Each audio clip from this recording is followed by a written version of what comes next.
Empezamos leyendo Efesios, capítulo 3.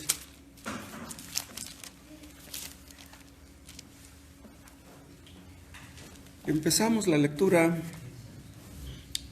en el versículo 8. El apóstol Pablo dice así, Efesios 3:8. A mí, que soy menos que el más pequeño de todos los santos, me fue dada esta gracia de anunciar entre los gentiles el evangelio de las inescrutables riquezas de Cristo, y de aclarar a todos cuál sea la dispensación del misterio escondido desde los siglos en Dios, que creó todas las cosas, para que la multiforme sabiduría de Dios sea ahora dada a conocer por medio de la Iglesia a los principados y potestades en los lugares celestiales, conforme al propósito eterno que hizo en Cristo Jesús, nuestro Señor, en quien tenemos seguridad y acceso con confianza por medio de la fe en Él. Y aquí hay muchísimas cosas preciosas, pero no vamos a verlo todo, claro.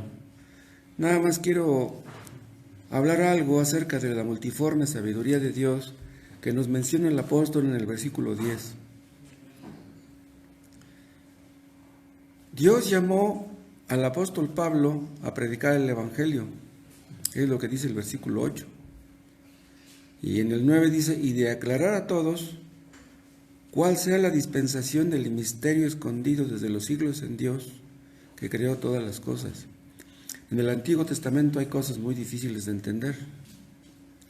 Y Dios le reveló estas cosas al apóstol Pablo para que él nos las enseñara a nosotros.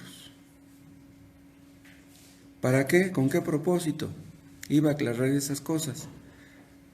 Para que la multiforme sabiduría de Dios sea ahora dada a conocer. Entonces Dios quiere que nosotros sepamos que Dios es salvo, que Dios es santo, que Dios es sabio y que su sabiduría es multiforme. Esta palabra es una palabra rara, solamente aparece aquí, en ninguna otra parte podemos ver esta palabra. Esta palabra quiere decir que tiene muchas formas, su sabiduría que se manifiesta de muchas formas, pero en el original griego esta palabra multiforme da a entender que es algo multicolor. O sea, su sabiduría es algo esplendoroso, algo esplendente, algo brillante, algo maravilloso, de muchos colores. Como vamos a ver ahorita, vamos a hacer una oración. Padre Celestial, gracias porque tú eres fiel a tus promesas, fiel a tu palabra. Sabemos que has prometido bendecir a los que se reúnen en tu nombre, y eso es lo que te pedimos que hagas, que nos bendigas por medio de tu palabra, con el poder de tu Espíritu Santo, para que podamos conocer más tu sabiduría y para que nos enseñes a ser sabios como tú lo eres. Abre nuestros ojos, dispón nuestros oídos, nuestros corazones para entender estas cosas preciosas que están escondidas en ti. En el nombre de Jesús. Amén. Dios es sabio y Él quiere que todo el mundo lo sepa. Porque hay muchas personas que, aunque crean que Dios existe, no creen que Dios sea sabio. Muchos que dicen ser cristianos creen que Dios ignora muchas cosas, que creen que Dios es como necesitado de nuestra ayuda, como que lo compadecen, porque no creen que sea lo que la Biblia dice que es. Se puede ver de muchas maneras la sabiduría de Dios. En el último versículo de Romanos, el apóstol nos dice que Dios es el único sabio y que a Él le pertenece toda la gloria. Si Él es el único sabio, quiere decir que toda sabiduría que pueda haber en algún creyente, se deriva de Él. Él es la fuente de la sabiduría. Él es el único sabio. Si nosotros tenemos un poco de sabiduría es porque Él nos las ha comunicado. Este es uno de los atributos comunicables. Y si tenemos un poco de esa sabiduría, pues a Él le pertenece la gloria y no a nosotros. Nosotros podríamos pensar que en este mundo hay muchas personas sabias, pero ¿lo serán realmente? Porque un hombre puede tener muchos conocimientos, pero no es lo mismo tener conocimientos que tener sabiduría. Un hombre puede ser muy inteligente, pero no es lo mismo ser inteligente que ser sabio. Un hombre puede pensar que debe hacer ciertas cosas, tal vez esté convencido de que debe hacer ciertas cosas, pero que no sepa cómo llevarlas a cabo. Entonces, ¿de qué sirve que sepa que debe hacer eso si no sabe cómo efectuarlo? Además, pudiera estar equivocado en lo que quiere hacer, en lo que cree que debe hacer. Un hombre sabio es aquel que escoge lo mejor y que escoge los mejores medios para llevar a cabo eso que ha escogido. Y esto se aplica a Dios principalmente. Dios tiene los mejores medios, Dios tiene los mejores planes y usa los mejores medios para llevar a cabo lo que Él ha planeado. Él es verdaderamente sabio. Hubo hombres que fueron sabios según el mundo, pero que fueron fracasados en su vida privada, lo cual demostró que en realidad no eran sabios. Existieron hombres que pudieron ayudar a otros, pero que no se pudieron ayudar a sí mismos. Hubo un escritor gringo que escribió algunos libros acerca de la educación de los hijos. Libros buenos, libros que se vendieron mucho, pero que él fracasó en la educación de sus propios hijos. Pues entonces, ¿de qué sirve que haya escrito aquellos libros? Nuestro Dios ha determinado hacer en este mundo cosas que le dan gloria a Él, y Él ha escogido los mejores medios para que sus planes se cumplan. Dios creó al mundo y a cada uno de sus habitantes buscando su propia gloria. Y eso es exactamente lo que está haciendo. Y lo hace con sabiduría. Él no falla, nunca falla, en ningún caso. Primeramente veamos que Dios ha manifestado su multiforme sabiduría en la creación del mundo. La forma como está creado este planeta es una cosa increíble, la disposición que tiene, la inclinación de los polos. ¿Saben ustedes que esa inclinación de los polos hace que el aire frío venga del norte y el aire caliente suba del sur? Y eso trae beneficios a todo el planeta. La distancia en que se encuentra la Tierra respecto del Sol, el ciclo del agua que se repite constantemente y las cadenas alimenticias. En esas cadenas alimenticias del reino animal nadie se queda sin comer, todos comen. El reino animal tiene maravillas, el reino vegetal, el reino mineral, cosas increíbles que demuestran claramente nuestro tema, la sabiduría de Dios. Dios preparó estos reinos para que fueran un marco apropiado, un marco adecuado para la aparición del hombre. Cuando ya todo estuvo preparado, Dios creó al hombre. Es la más exaltada de sus criaturas. Sí supieron que el hermano Tomás venía de Londres cuando fue hace algún tiempo y que le tocó sentarse en un asiento junto con un famoso biólogo de Inglaterra. Y que empezó a platicar Tomás con él y que le dijo, oye, dice, ¿y tú a qué te dedicas? Y que le dijo, soy biólogo. Dice, oh, dice, qué bueno que seas biólogo. Dice, ¿y tú? No, pues yo soy misionero, yo soy pastor de una iglesia en México. Y ya ahí le dijo ese biólogo pues, que él era ateo. Y le dice Tomás, ¿cómo? Dice, ¿eres biólogo y eres ateo? Dice, no puede ser. O sea, vamos a decirlo de esta manera, se le puede perdonar a cualquier persona, a cualquier científico que sea ateo, pero no un biólogo. Un biólogo, ¿cómo es posible que conociendo las maravillas de la creación, las maravillas de la vida, no pueda ver al creador de la vida? Un biólogo puede tener muchos diplomas, muchos reconocimientos, la gente lo alabará, pero si no cree en Dios es un necio, no cabe duda, aunque tenga tantos diplomas. Vemos la sabiduría divina también, ¿saben en qué? En la providencia, en lo que hace Dios para que este mundo sea sustentable, para que este mundo todavía subsista. Y lo hace de muchas maneras, por ejemplo, a través de las 4 estaciones. Una estación sucede a la otra, y cada estación trae beneficios a la tierra. A nosotros tal vez nos guste más una estación que otra, pero pues todas tienen su función, todas cumplen con su propósito.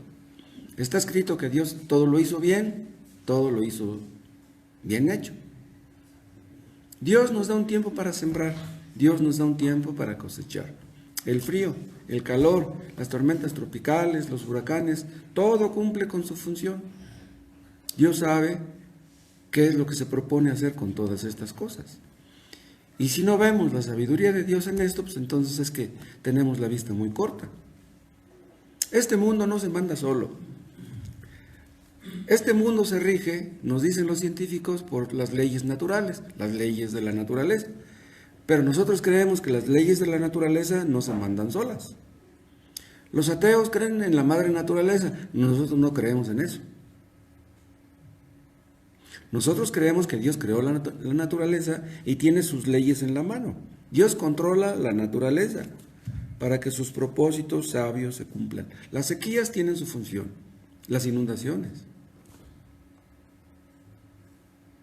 Ustedes conocen esos discos, esos DVDs que hablan del planeta Tierra, cómo los desiertos encierran un montón de tesoros, los bajíos, las aguas dulces, las aguas saladas. O sea, todo lo que Dios ha creado está lleno de maravillas.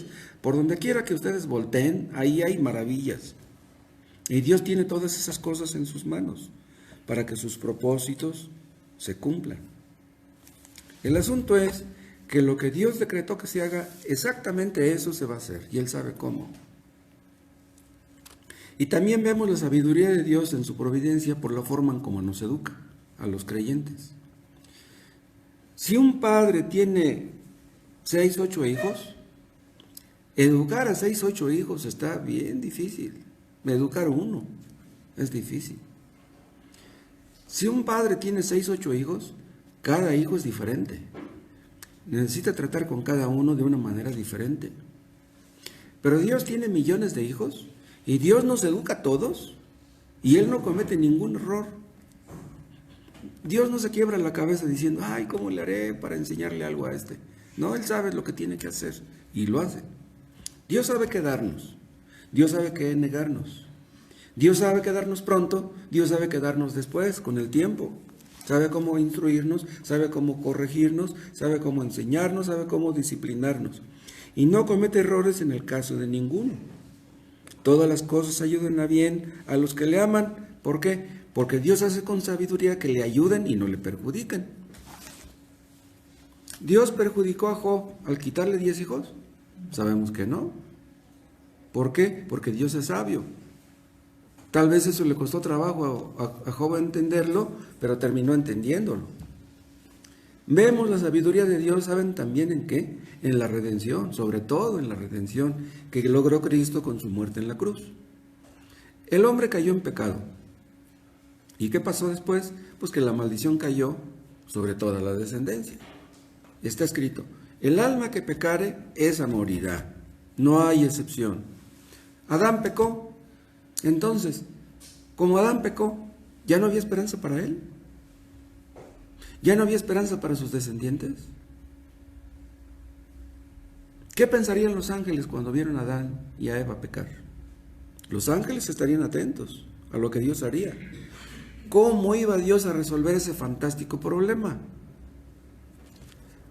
Según las leyes del Pentateuco, ustedes se acordarán, si un hombre tenía una gran deuda que no podía pagar, había una solución. Él podía venderse como esclavo. Le podía decir a su acreedor, ¿sabes qué? A quien le debía, ¿sabes qué? Te debo tanto y no te puedo pagar. Pero ¿sabes qué? Cómprame como esclavo. Yo voy a trabajar para ti, no me pagues. Ya soy tuyo. No me des sueldo por trabajar y así te pago. O había otra forma. Si un hombre si perdía su herencia, sus posesiones, también podía venderse, ¿sí? De la misma manera. Pero sea que vendiera sus propiedades o que se vendiera a sí mismo, había una posible solución. Ustedes ya saben cuál es. Que hubiera un redentor, un pariente cercano que pagara por él. Entonces, Adán y Eva pecaron y Cristo mismo, el pariente cercano, se comprometió a pagar el precio del rescate. Y pasaron siglos para que Cristo viniera y lo pagara, pero las bases ya estaban sentadas. Adán y Eva no se podrían haber rescatado a sí mismos, porque ellos se convirtieron en esclavos del pecado, pero ellos creyeron en que el Redentor vendría. Y nosotros creemos que Adán y Eva, a fin de cuentas, fueron salvos. Un hombre culpable puede ser declarado inocente. Bueno, un juez humano tal vez lo diga, pero Dios no puede hacer eso. Un Dios justo tiene que castigar al culpable. Tiene que declarar culpable al culpable.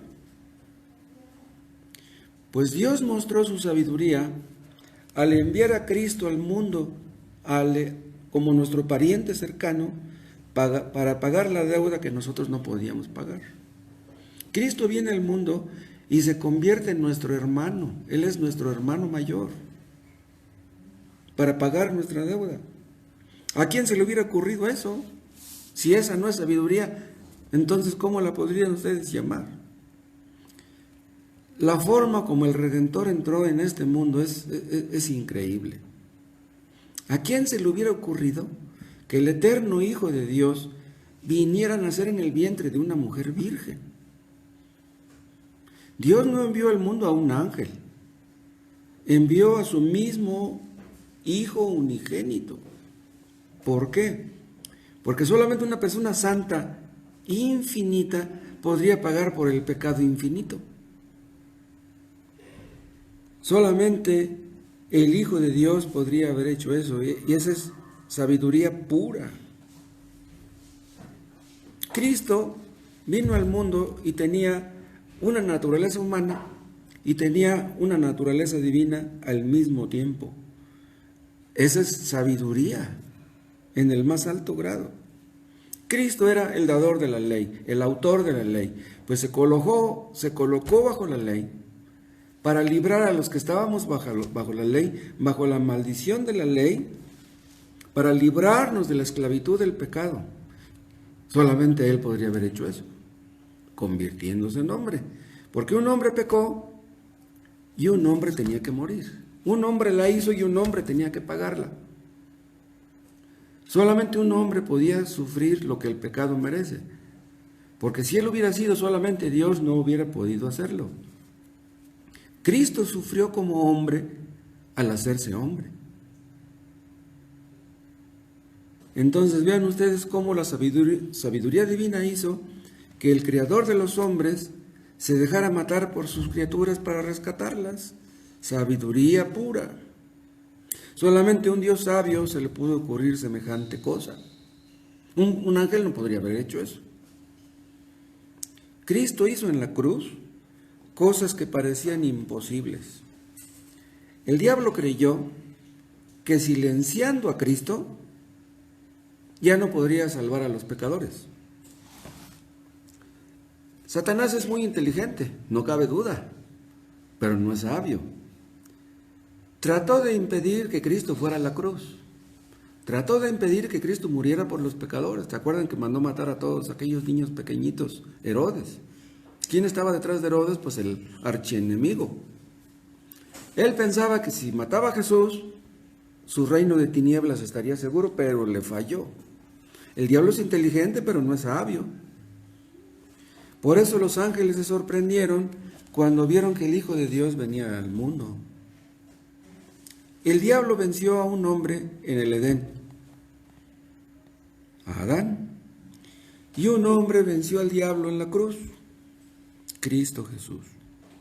El diablo venció a una mujer, a Eva, y la simiente de una mujer, María, venció al diablo. Bueno, no fue María la que venció al diablo, sino el hijo de María, la simiente de la mujer.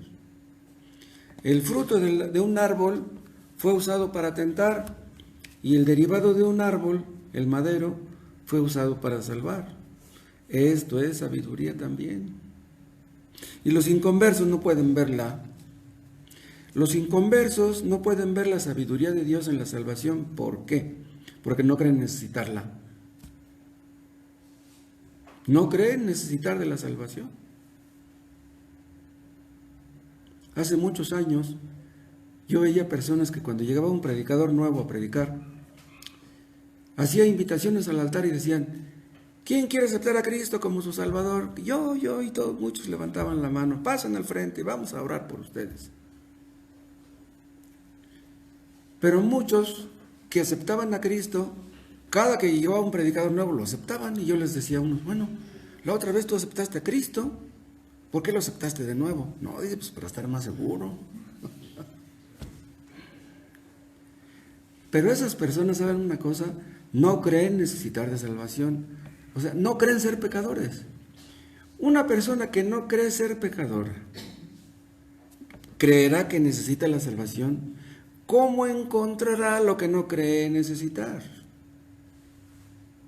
Entonces, ellos no pueden ver la sabiduría de Dios en la salvación, porque no creen necesitar de la salvación.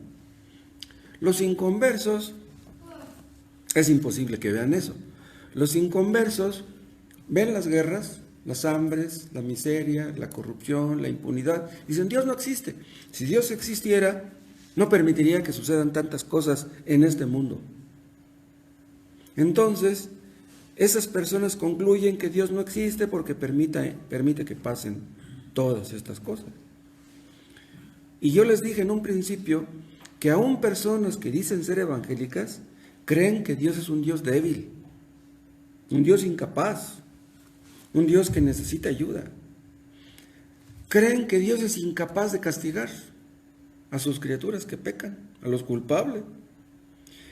O sea, esas personas no creen en realidad lo que la palabra de Dios dice, lo que significa que no creen en Dios ni tampoco en su sabiduría. Hay evangélicos que decretan lo que Dios no ha decretado. Yo decreto que soy sano. Dios no lo decreta. ¿Por qué ellos no lo decretan? ¿Por qué ellos lo decretan? Es que han de decir: si Dios no lo decreta, lo voy a decretar yo. Entonces creen que están ayudando a Dios. Todos los inconformes, los insatisfechos, los amargados, los murmuradores, no creen en la sabiduría divina. Los que se quejan de cualquier cosa,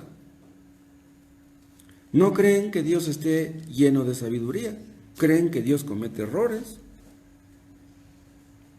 Algunos oran como dándole órdenes a Dios. Entonces, si son capaces de darle órdenes a Dios, es que creen que son más sabios que Dios. Y saben también en qué vemos la sabiduría de Dios, en que saca bien del mal. Esto es increíble. Dios es el único que puede hacer eso, sacar bien del mal. Adán y Eva, ¿sacaron algo bueno de lo que hicieron? No, pero Dios sí lo hizo. David, ¿pudo sacar algo bueno de lo que hizo? No, pero Dios sí lo sacó. Noten ustedes cómo de la miseria, de la ruina en que cayó este mundo, Dios levanta un pueblo santo. ¿Cómo entienden ustedes eso? Los creyentes, todos los que hemos nacido de nuevo por medio del poder del Espíritu Santo, Tenemos una relación íntima con Dios. ¿Pero como consecuencia de qué? Como consecuencia de la entrada del pecado en el mundo. O sea, la entrada del pecado en el mundo hizo posible que el Hijo de Dios viniera al mundo. O sea que si Adán y Eva no hubieran pecado, Cristo no hubiera venido al mundo y no lo hubiéramos conocido. Es increíble, pero déjenme decirles, por medio de Cristo tenemos una relación más íntima con Dios que Adán y Eva. ¿Entienden? ¿Por qué? Más íntima. Bueno, Adán y Eva platicaban con Dios. O sea, de repente Dios bajaba y platicaba con ellos. Pero nosotros tenemos a Dios dentro, el Espíritu Santo morando dentro. Eso no lo tuvieron Adán y Eva. Cristo vino al mundo, se hizo hombre y venció al gran enemigo, al que Adán no pudo vencer ni nosotros tampoco. Cristo muere ¿por quién? Por pecadores. Y creyendo en Él, nos convertimos en hijos de Dios y hermanos de Cristo. Él es nuestro hermano mayor. ¿Y eso no lo tuvieron Adán y Eva? ¿Me explico? Entonces, si no hubiera entrado el pecado en el mundo, no hubiéramos conocido tanto el bien como el mal. Algunos dicen, ¿cómo Dios pudo permitir que el pecado entrara en el mundo? Entonces Él es el culpable. Pues Él permitió, y no solamente lo permitió, Él hizo que el pecado entrara en el mundo, y Él no es cómplice. Díganme si no es sabiduría eso. Y podemos valorar lo que tenemos en Cristo si nos comparamos con lo que éramos antes. Como un enfermo que llega a sanar de una grave enfermedad. Un enfermo que llega a sanar, entonces se cuida, valora su salud, que dice, no, tengo que tener mucho cuidado, tengo que cuidarme.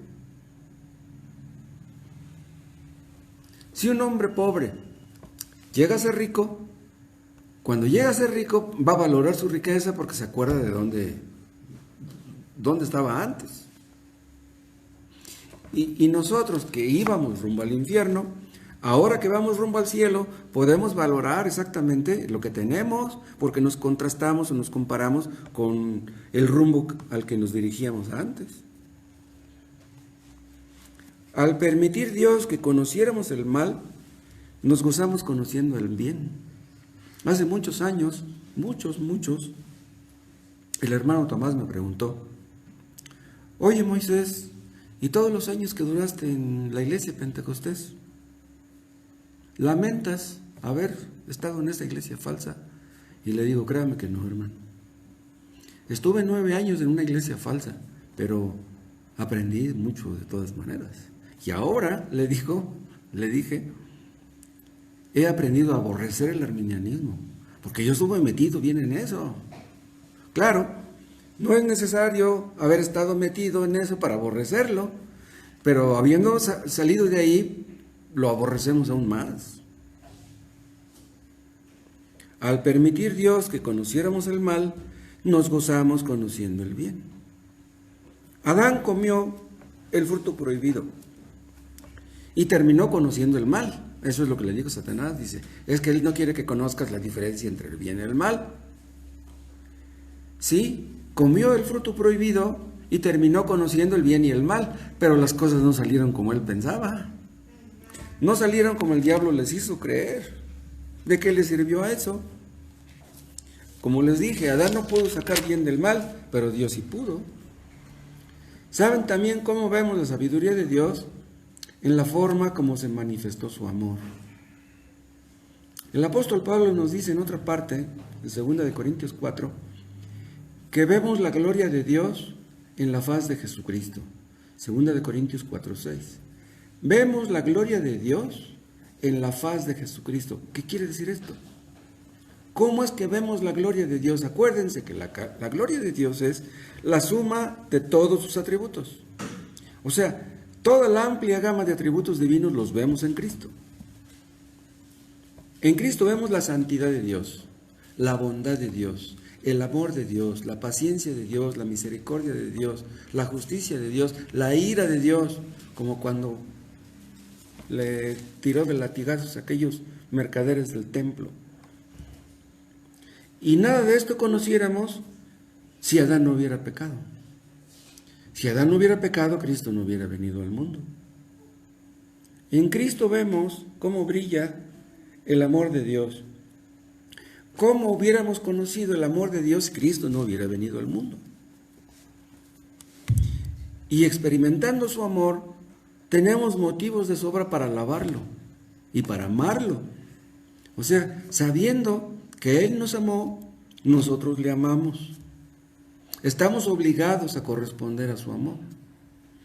Véanlo, por ejemplo, contrastándolo con los ángeles escogidos. Los ángeles escogidos aman a Dios, aman a Cristo. Pero nosotros tenemos más motivos para amar a Cristo, porque Cristo no murió por los ángeles. Cristo murió por los pecadores, nada más. El Espíritu Santo obra en el creyente y así produce en nosotros el amor hacia Dios. Antes de ser convertidos, pues obviamente no le amábamos. Pero ahora, sabiéndonos amados, nosotros le amamos. Nosotros le amamos a Él porque Él nos amó primero.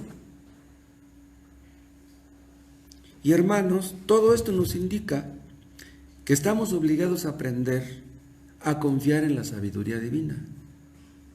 Debemos aprender a confiar en sus tratos para con nosotros, en lo que nos da, en lo que nos niega, en lo que nos quita, en lo que nos retiene. Debemos aprender, hermanos, a estar contentos cualquiera que sea nuestra condición. Él nos guía por donde Él cree que debe guiarnos. Él no puede equivocarse. Si nosotros nos precipitamos y tomamos decisiones que no debemos tomar, sufriremos las consecuencias. Pero Dios, Él nunca se equivoca. Él nos conoce bien, nos conoce más que nos conocemos a nosotros mismos. Él nos ama más de lo que nos amamos a nosotros mismos. Y Él sabe qué es lo que nos conviene. Si somos sabios, aprenderemos a confiar en Él, pues todas las cosas nos ayudan a bien. Que no nos quepa ninguna duda de esto. Su sabiduría nos da consuelo. Si nadie nos ayuda, si nadie nos apoya, si nadie nos ama, aprenderemos a ser pacientes, a confiar en su sabiduría. Un creyente que no tiene... Yo les he hablado, por ejemplo, de un anciano creyente que termina su vida en un asilo de ancianos, que sus hijos lo encierran en un asilo de ancianos porque no quieren cuidarlo. Ese anciano puede estar en el asilo creyendo en la sabiduría de Dios y consolándose por medio de ella. O sea, aunque esté en el asilo de ancianos, no le va a guardar rencor a sus hijos. Señor, al rato me muero aquí en este asilo, no importa, me voy contigo. Perdona a mis hijos y sálvalos. La sabiduría de Dios nos da consuelo, nos enseña a tenerle paciencia a los demás. La sabiduría de Dios controla los tiempos, controla las sazones de nuestras vidas. ¿Se acuerdan de aquel sermón de Spurgeon que se llama ¿En tu mano están mis tiempos? Dios nunca se precipita, Dios nunca se tarda, aunque nosotros creamos que a lo mejor tarda en escucharnos, en contestarnos, pero Él hace las cosas con sabiduría. Si estamos siendo tentados a quejarnos, porque no cabe duda que esa es una tentación muy fuerte, si estamos siendo tentados a murmurar, simplemente meditemos en su sabiduría. Y eso cerrará nuestra boca. Si Dios tarda en contestarnos, ¿a qué se debe? Dios quiere enseñarnos a tener paciencia. No le vamos a hacer un berrinche a Dios. Dios nos está preparando, ¿saben para qué? Para recibir las bendiciones. Es posible que Dios nos envíe sus bendiciones después de muchos años, cuando estemos preparados para recibirlas.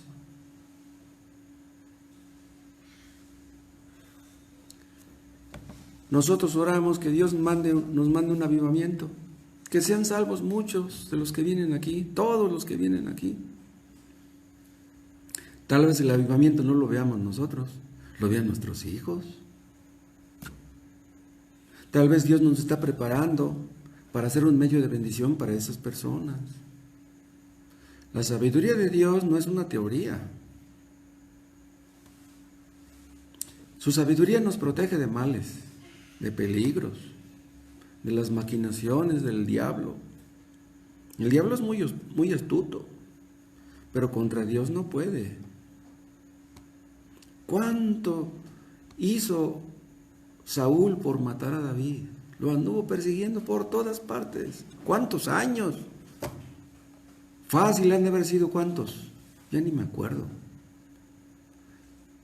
Pero fueron más de 6, 8, 10, ya no recuerdo cuántos años fueron. Y Dios nunca lo entregó en sus manos. Samuel había ungido a David y ocupó el trono como estaba escrito. ¿Cuántas veces trató de matarlo? Y cuando lo tuvo cerca, no lo mató. Dios no puede ser derrotado por nadie. Y esto, hermanos, debe conducirnos también a no confiar en nosotros mismos. Reconoce a Jehová en todos tus caminos, confía en Él, y Él enderezará tus veredas. Fíate de Jehová de todo tu corazón y no te apoyes en tu propia prudencia. No seas sabio en tu propia opinión. Teme a Jehová y apártate del mal. Además, acuérdense ustedes que en Santiago 1, Dios nos dice que si tenemos falta de sabiduría, se la pidamos a Él. Hagámoslo. Si Él nos está invitando a que se la pidamos, pues sería muy necio no hacerlo. Y dice Santiago, si alguno tiene falta de sabiduría, pues lo dice por educación, porque la verdad que todos necesitamos de esta clase de sabiduría. No debemos confiar en nuestra sabiduría, en nuestra supuesta sabiduría. Tenemos que entender que nuestra sabiduría viene de arriba. Miremos hacia arriba y levantemos nuestras manos y pidámosela a Él. Él nos la dará. Dice Santiago 1:5, el cual da a todos abundantemente y sin reproche, y le será dada. Vean, si le pedimos sabiduría, Él no nos reprochará que se la pidamos. Si nosotros andamos de malas, porque pues puede llegar a suceder, a lo mejor se nos acerca un hijo y nos pide algo, y no, hijo, por favor no me molestes. Pero Dios no va a hacer eso. Si le pedimos sabiduría, le gusta que se la pidamos. A Dios le gusta que nos acerquemos a Él. Le gusta que le pidamos sabiduría. Y dependemos de esa sabiduría. Porque pues hay veces que tenemos que tomar decisiones, que estamos medio confundidos o desorientados. ¿Y cómo le vamos a pedir a Dios sabiduría? Bueno, su sabiduría la tenemos aquí, en la palabra escrita. Antes de acercarnos a los hombres, debemos acercarnos a Dios. ¿Por qué lo digo? Algunos se me acercan y me piden un consejo, pero quieren que les diga algo. Hay veces que cuando una persona le pide un consejo, no sé qué decirle. Yo estoy llorando cuando me están pidiendo un consejo y le digo a Dios, Dios, dame sabiduría. ¿Qué le digo a esta persona? Porque hay casos difíciles. Hay casos que son sencillos y sí podemos dar un consejo, pero hay problemas difíciles que no es fácil. Entonces, en esos casos, a veces es necesario mejor quedarnos callados, mejor no decir nada y mandarlos a la palabra. ¿Sabes qué? Busca el consejo de Dios, ponte a leer, pídele a Dios que te ilumine para que conozcas lo que tienes que hacer. Porque si yo te digo que hagas algo, a lo mejor me equivoco. La sabiduría no está inherentemente en un creyente. La sabiduría está aquí. Entonces, si tú vas a buscar un consejo, primero búscalo aquí. Dios no te va a fallar. Cualquier pastor, cualquier misionero te puede fallar, pero Dios nunca te fallará. Si tú buscas de todo corazón la voluntad de Dios, Él te la mostrará y te dirá lo que tengas que hacer. La sabiduría no está en nuestros sentimientos. La sabiduría no está en el cerebro. La sabiduría está en Dios. Hay ocasiones en que tomamos malas decisiones. ¿Por qué? Pues por el pecado que está en nosotros, por nuestro egoísmo, por nuestra soberbia, por nuestra mundanalidad. Ahora, no les vamos a reprochar a los que nos piden un consejo. Pues es mejor pedir un consejo que creernos ser muy listos y meternos en un problema que después lamentaremos. ¿Crees tú ser muy listo y haces lo que quieres? Al tiempo vas a descubrir que no eras tan listo. Si te dejas guiar por tu imaginación, lo puedes lamentar también. Además, tenemos que entender que Dios busca siempre nuestros mejores intereses. Dios quiere que nos vaya bien, Dios no quiere que nos vaya mal. Ningún padre humano quiere que a su hijo le vaya mal. Aunque pues muchos padres no saben lo que es bueno para sus hijos. Pero de todas maneras, un padre pues quiere lo mejor para sus hijos. Imagínense Dios que no quiere lo mejor para nosotros. Dios le dijo a los israelitas que dieran 7 vueltas alrededor de Jericó. Eso parecía absurdo. Pero después de la 7ª vuelta gritaron y los muros cayeron a plomo. ¿Por qué? Porque ellos hicieron la voluntad de Dios, aunque pareciera absurdo. Necesitamos sabiduría para educar a nuestros hijos, en nuestros tratos con nuestra pareja, con los compañeros de trabajo, para saber en dónde vamos a vivir, qué vamos a estudiar, con quién nos vamos a casar. Necesitamos sabiduría para muchas cosas. Necesitamos sabiduría para disciplinar a nuestros hijos, porque si no lo hacemos correctamente podemos ganarnos su rencor o quizás hasta su odio.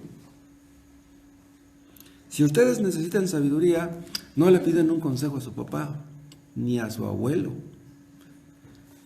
Si ustedes necesitan sabiduría, doblen sus rodillas. El asunto es que Dios aumente nuestra fe acerca de la sabiduría divina, porque si creemos que realmente Él es sabio, pues acudiremos a Él y Él nos ayudará. El asunto es que pidamos sabiduría de veras. Nadie va a decir un día, me fue mal porque yo le pedí a Dios sabiduría, le pedí que me mostrara su voluntad, pero Él no lo hizo.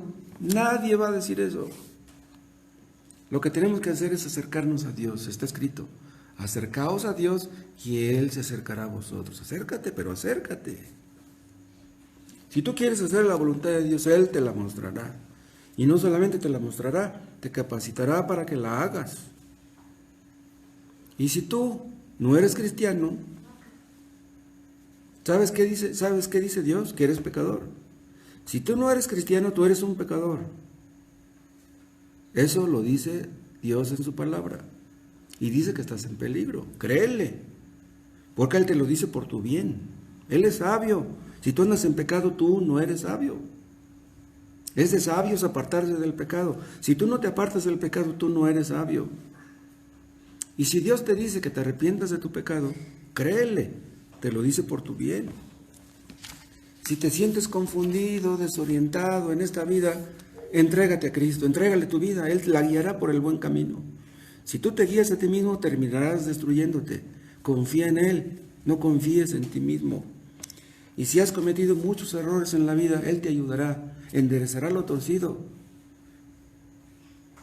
y hará que termines bien. Que Dios nos conceda estas cosas a todos nosotros. Bendito seas, Padre Celestial, porque eres un Dios sabio y confiable. Qué bueno eres, Padre. Por este atributo precioso, ayúdanos a valorarlo y apreciarlo y a buscar de ti la sabiduría que necesitamos para guiar nuestros pasos, para que no terminemos mal, ni nosotros ni nuestros hijos. Ayúdanos, Padre, a confiar en ti y no en nosotros mismos. Líbranos de confiar en los hombres. Enséñanos a confiar en ti, oh Dios, hasta el último día de nuestras vidas y que tu nombre sea glorificado en ellas. Te lo pedimos en el nombre de Jesús. Amén.